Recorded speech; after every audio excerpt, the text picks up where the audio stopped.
A Epístola aos Colossenses, capítulo 3, versículo 12, o título diz: as virtudes devem ser cultivadas. Vamos ler até o versículo 17. Revesti-vos, pois, como todos os eleitos de Deus, santos e amados, de ternos afetos de misericórdia, de bondade, de humildade, de mansidão, de longanimidade. Suportai-vos uns aos outros, perdoai-vos mutuamente, caso alguém tenha motivo de queixa contra outrem. Assim como o Senhor vos perdoou, assim também perdoai vós. Acima de tudo isto, porém, esteja o amor, que é o vínculo da perfeição. Seja a paz de Cristo o árbitro de vosso coração, a qual também fostes chamados em um só corpo, e sede agradecido. Habite ricamente em vós a palavra de Cristo. Instruí-vos e aconselhai-vos mutuamente em toda sabedoria, louvando a Deus com salmos e hinos e cânticos espirituais, com gratidão em vosso coração. E tudo o que fizerdes, seja em palavra, seja em ação, fazei-o em nome do Senhor Jesus, dando por ele graças a Deus Pai. Amém. Amém. Só até aqui, irmãos. Podem sentar, glorificando ao Senhor. Irmãos, nós temos que manter em mente quais são as virtudes que um cristão precisa cultivar na sua vida na terra, porque a nossa vida aqui na terra é como se fosse uma escola. Ela ensina a maneira como você vai agir quando você chegar no céu. É verdade. Com uma única diferença, irmãos. Não haverá tentação. Porque tentação é obra do maligno, e o maligno ele influencia a carne. Não haverá carne, porque a carne é corruptível. Nós teremos um corpo novo, incorruptível. E não haverá tentação, porque o maligno não terá alcance. Já estará, Deus queira, assim, quando estivermos na glória, estará na sua condenação. Então, a partir desse momento, o que a gente vai ser no céu? Como que a gente vai agir no céu? Quais são os nossos valores? O que passa dentro da gente? O que a gente busca? Como que a gente age? Porque essas são as virtudes que devem ser cultivadas. Se a gente não tiver prática nisso, não é depois que a gente for para o céu, tá bom, agora eu vou aprender a ser um santo. Agora eu vou aprender a maneira correta de agir, porque agora eu estou no céu, então eu não posso errar. É o contrário, irmão. Você precisa, aqui na terra, provar que você está pronto para ser dessa maneira, sem a influência da carne e sem a influência do maligno. E isso a gente precisa cultivar essas virtudes. Como Paulo diz, revesti-vos, pois, como eleitos de Deus, ou seja, como escolhidos de Deus. Nós precisamos nos colocar nessa posição de escolhidos de Deus, de eleitos. Nós precisamos abraçar essa denominação, essa classificação. Se você se considera um escolhido por Deus, uma pessoa que foi eleita para ser salva, Aleluia. você precisa se revestir disso. Glória a Deus. Porque isso precisa fazer parte da sua essência. Amém, Jesus. E essa sua essência, ela tem que exaltar, passar para fora e você mostrar para as pessoas na terra, não no céu. No céu você vai ser só aquilo. Aqui você vai ser essas virtudes cultivadas, mais um monte de tentação, mais um monte de falha, que só pelo sangue de Jesus que nós somos purificados. É verdade, Deus. Nós não somos perfeitos, irmão. mas nós temos que tentar ser. Porque a busca pela perfeição é que mostra aquilo que você valoriza. O que você busca? Você busca mais dinheiro? Você busca uma promoção no trabalho? Um cargo mais elevado, com um salário maior? De repente com uma posição de mais respeito? Você busca...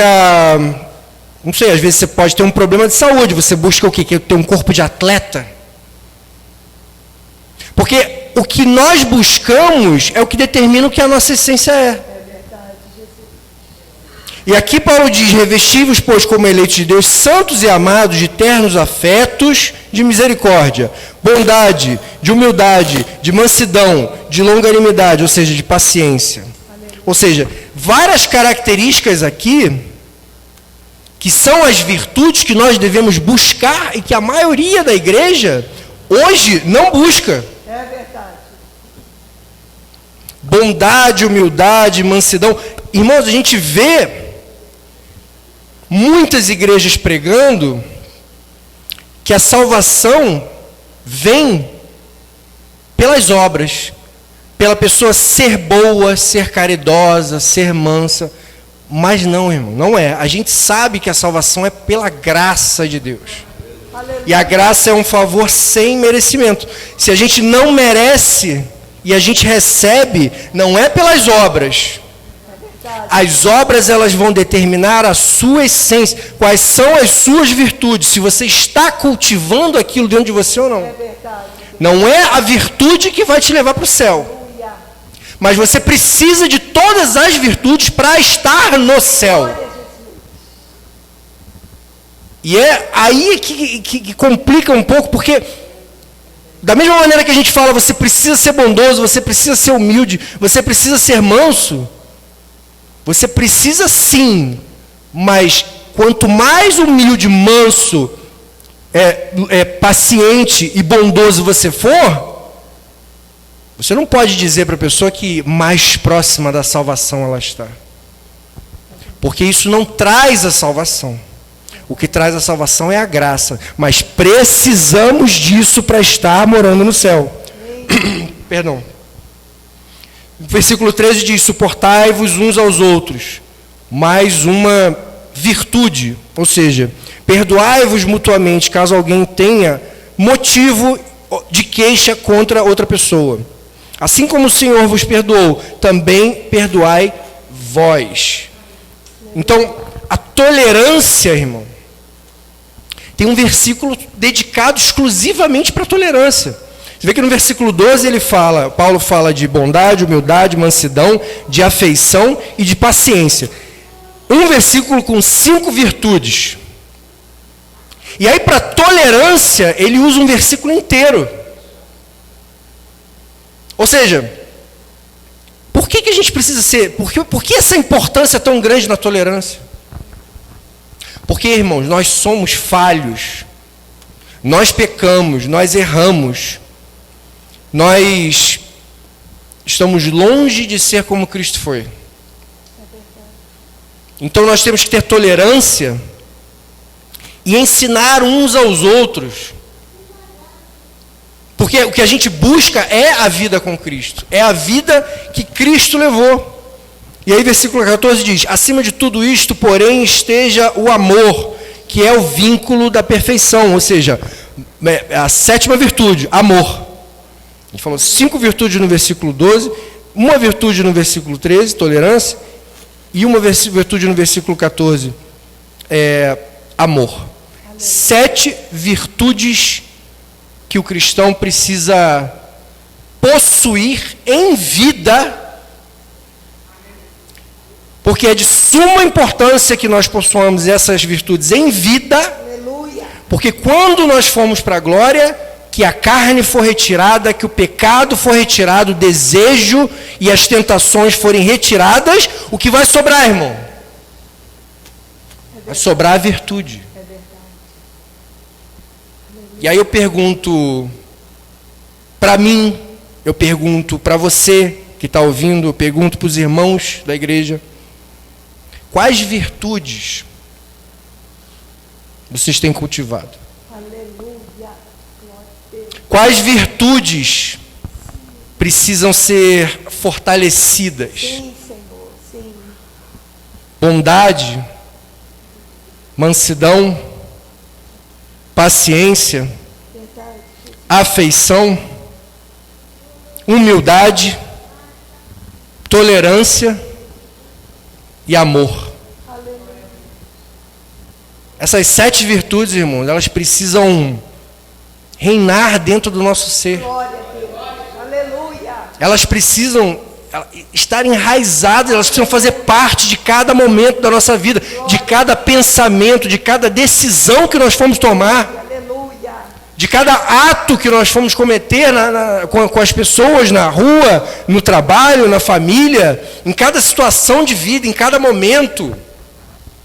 É chave que isso seja parte da nossa essência, porque isso vai transparecer involuntariamente. Amém. É involuntário quando você tem essas virtudes enraizadas em você, você agir dessa forma. E aí o versículo 15, que eu acho espetacular aqui a definição de Paulo. Seja a paz de Cristo o árbitro do vosso coração. Aleluia. Em Filipenses, capítulo 4, versículo 7, Paulo diz... E a paz de Deus, que excede todo o entendimento, guardará o vosso coração e a vossa mente em Cristo Jesus. A paz de Deus, que excede a todo o entendimento, guardará o vosso coração e a vossa mente. Amém, Jesus. Ou seja, e aqui em Colossenses 3,15, ele diz, seja a paz de Cristo o árbitro do vosso coração. Ou seja, Aleluia. faça com que a paz de Cristo julgue a sua essência. Glória a Deus. Julgue as suas virtudes. Por exemplo, se você estiver passando uma situação na sua vida, você está em paz? Aleluia. Você está passando por um problema absurdo, aquela muralha levantou na sua frente, você não tem como passar, a não ser pela glória de Deus, pela misericórdia de Deus, pelo sobrenatural de Deus. Se não tiver ação divina, não vai acontecer nada. E aí, nesse momento, você murmura ou você está tranquilo? Porque se você não estiver tranquilo diante do pior problema da sua vida, você está colocando a paz de Cristo para ser o árbitro da sua vida, para ser o juiz da sua situação. Porque se você não tem paz de Cristo, que é uma paz que excede a todo entendimento, como que você tem essas 7 virtudes dentro de você? Aleluia. Glória a Deus. Então, em qualquer momento na nossa vida, a paz de Cristo, ela precisa ser o árbitro, ela precisa ser o juiz, ela precisa ser o fator determinante Amém. para nós nos avaliarmos internamente. Para nós mesmos sabermos se estamos no caminho correto. Porque se a gente se abala com uma pequena coisa, seja ela pequena, grande ou assim, das piores possíveis, no momento desse, se você não tem paz, é aí que é o momento que o cristão precisa refletir. Porque nada, irmãos, pode abalar a nossa busca pela salvação. Aleluia. Glória a Deus. Nem a morte, nem a vida, nem a altura, nem principado, nem potestade, nem criaturas, nem nada nesse mundo pode nos separar do amor de Deus. Então nós não podemos deixar essas coisas nos abalar. Se abala e não há paz, é aí que a paz de Cristo está sendo o árbitro da nossa vida. Aleluia. A qual também fostes chamados em um só corpo. Ou seja, nessa paz de Cristo, além dela ser o árbitro da nossa vida, nós fomos chamados, como eleitos, escolhidos, em um só corpo. Aleluia. Quem é o corpo? Aleluia. A igreja. Aleluia. E aí tem muita gente em casa que acha que ficar ouvindo pregação pela internet é suficiente. Eu acho necessário, irmão, as pessoas ouvirem para fortalecerem a sua fé, mas é imprescindível o cristão estar na igreja. É verdade. Ter uma igreja filiada, ser membro, ser obreiro, fazer a obra de Deus, compartilhar com os irmãos, a comunhão dentro da casa de Deus, orar junto, jejuar junto, ouvir a palavra, louvar num lugar separado para Deus. Verdade. Esse lugar aqui, ele foi ungido, irmãos. Você sabe o que significa, da onde vem a palavra ungido? Aonde ela é mais usada, mas menos falada?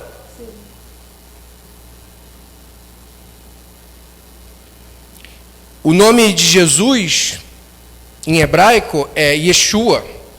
E seguido dele vem Hamashia. Hamashia significa o Messias. E sabe o que significa Hamashia em hebraico? O ungido. Aleluia. E você sabe qual é o significado da unção? Separado para Deus. Aleluia. Quando você tem algo que você unge, você separa aquilo para Deus. Aquilo não pode ter ação com o mundo. Se a gente tem uma casa que é reservada, ungida, separada para Deus, é um lugar para recebimento do Espírito Santo. Aleluia. Se a gente tem um objeto nosso que nós ungimos, é um objeto que nós dedicamos à obra de Deus. É um objeto que não pode passar. Que na igreja não vai ter festa de boate. Não vai ter parede preta, não vai ter pagode, não vai ter samba gospel. É um lugar separado para Deus. O que é usado a mesma palavra, usada para se referenciar a Jesus. Jesus Cristo, o Messias. O ungido. E nós fomos chamados em um só corpo. E por isso sejam agradecidos. Ou seja, ainda tem gente que reclama que tem que ir para a igreja. Porque acha que não tem necessidade, porque a minha conexão com Deus é individual. É a pregação moderna hoje.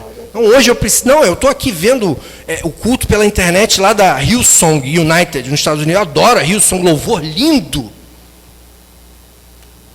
Você está tendo comunhão com alguém?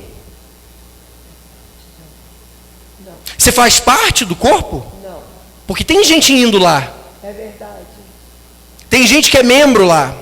Tem gente que é dizimista lá. Tem gente que é ofertante lá. Tem gente que varre o chão, limpa o banheiro, traz mantimento. E essas coisas é que a igreja gira em torno da caridade. Quantos abençoados vêm aqui na porta necessitados de cesta básica e a gente fornece? E a gente tem as cestas básicas porque os irmãos doam. E quem que doa? É quem está vendo pela internet? Não, é quem está aqui. Então essa é a necessidade. Nós temos que ser agradecidos porque nós fomos eleitos para um só corpo, chamados em um só corpo. E para isso, irmãos, versículo 16, habite ricamente em vós a palavra de Cristo. Aleluia. Ricamente significa em abundância. A palavra de Deus, ela precisa habitar em nós em abundância. E como que isso irá habitar sem a pessoa estar aí na igreja? Como que a pessoa vai cultivar as 7 virtudes para a gente exercitá-las no céu sem ouvir a palavra de Deus na igreja? E aí o versículo 16 continua: instruí-vos e aconselhai-vos mutuamente de toda sabedoria. Não falou aqui que o pastor deverá instruir e aconselhar. O versículo fala: instruí-vos e aconselhai-vos mutuamente em toda sabedoria. Porque, irmãos, um dia que eu passe sem aprender nada com alguém é um dia desperdiçado. A pessoa que acha que sabe mais do que os outros é o início da queda. É verdade. É quando começa a nascer a soberba dentro da pessoa. É verdade. Então, cada um de nós, cada um dos irmãos tem muita coisa a me ensinar. Em instrução, em conselho. Mutuamente, irmãos, nós vamos nos instruir e nos aconselhar em toda a sabedoria, ou seja, não só na palavra, mas com experiências da vida, que nos trazem fortalecimento para a gente ser cada vez mais cristão, que a gente cultive cada vez mais as 7 virtudes. E dentro dessa instrução e desse conselho mútuo, nós também vamos louvando a Deus com salmos e hinos e cânticos espirituais com gratidão em vosso coração. Ou seja, o louvor, especificamente essa frase Paulo coloca no final, com gratidão em vosso coração, que é algo que não pode ser feito por obrigação, irmão. Porque tem muita gente que ouve louvor na igreja, mas aí está indo trabalhar, bota o pagodinho no ouvido. Aí, no final de semana, tem a festa de fulano. Em vez de ouvir louvor na festa, bota a música do mundo. É verdade. Aí, está errado? Não sei. Está errado? Não sei se está errado ou está certo. Me convém? A mim, não. A mim não me convém. Eu quero ouvir louvor. Eu não quero perder meu tempo ouvindo uma letra que foi consagrada com um batuque que é ponto de macumba. É verdade, Deus. Eu não quero perder meu tempo para isso. Sim. E eu também não quero ouvir louvor por obrigação. Eu ouço louvor prestando atenção na letra, Aleluia. para ver se a letra vai me tocar. Porque é nesse momento que a gente vê que o louvor realmente foi usado. Glória a Deus. É aquele louvor que você quer repetir quando você está lavando louça, que você fica, você está sem fone, você está no trabalho, às vezes você está digitando alguma coisa, você está lembrando do louvor que você já tem decorado. Aleluia. Isso, você está com ele dentro do seu coração, ou seja, quando você está ouvindo com gratidão em vossos corações. Você está grato por ter a oportunidade de aprender um louvor novo. Aleluia. E tudo que fizerdes, seja em palavra, seja em ação, tudo, ou você fala ou você faz, fazei-o em nome do Senhor Jesus, dando por ele graça a Deus Pai. Agora, por que nós precisamos, irmãos, tudo que nós fizermos e tudo que nós falarmos, precisamos fazê-lo em nome do Senhor Jesus? Por quê? Em Romanos, capítulo 11,